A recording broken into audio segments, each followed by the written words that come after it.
I think that learning and knowing others' cultures, backgrounds can offer respect. And respect is crucial in getting along in this world, because disrespect causes problems. Disrespect causes hostility. Disrespect causes conflict. And conflict leads into hatred. And hatred leads into mass destruction. That's why I think it's really important that we know and understand all various cultures and the history behind it.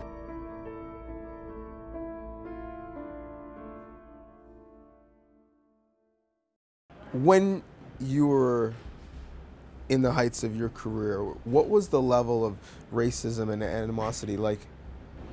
Well, it's quite prevalent. Growing up in the 40s, 50s, you knew what you could do, you knew what you couldn't do. You just didn't do what you knew you couldn't do to avoid problems.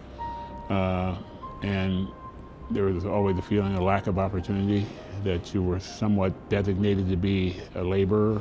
As my career unfolded, I was the only one in many instances. I was the only black student in my high school. I was one of few black players in college.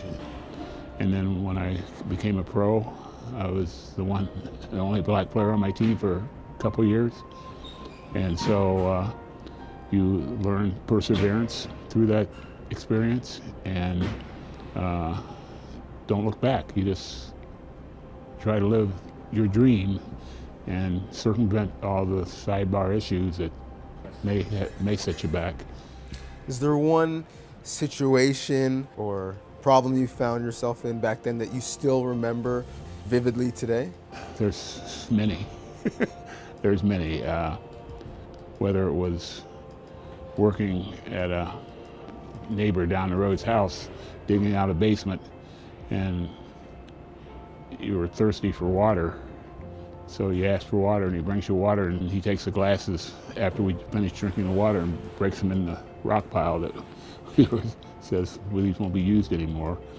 Or whether it was helping a farmer down the road. I grew up on a farm, so it was common to help other farmers and that. And when it came lunchtime, the others went in the house for lunch, and they said we couldn't come in the house. We had to stay outside, and they brought us our lunch, watermelon. And so, it was that kind of treatment that was really humiliating, but what it did for me, it inspired me more. It inspired me more. Wayne Embry, you have been giving to the sport of basketball your entire life.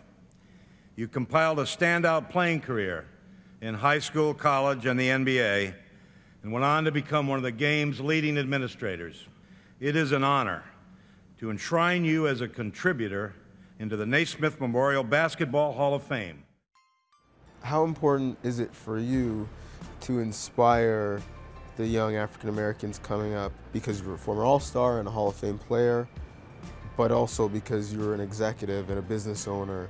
I'm proud of that, and as I've often said, it's only significant if others can see it and respect it, and that it inspires others. What's it mean for you as the first African-American GM to now get to mentor the first African-born GM in Masai Ujiri? I'm quite proud of Masai, and he I think has followed pretty much the same course that probably in his youth he never dreamed of being a GM of a major league sports team. And as time has evolved, that opportunity has presented itself, and he is very well prepared to do it. The intent is to make everyone believe that no matter what your background is, you can be successful. Who you are, what your color, what your religion, you can be successful. And so that's, to me, the importance of Black History Month.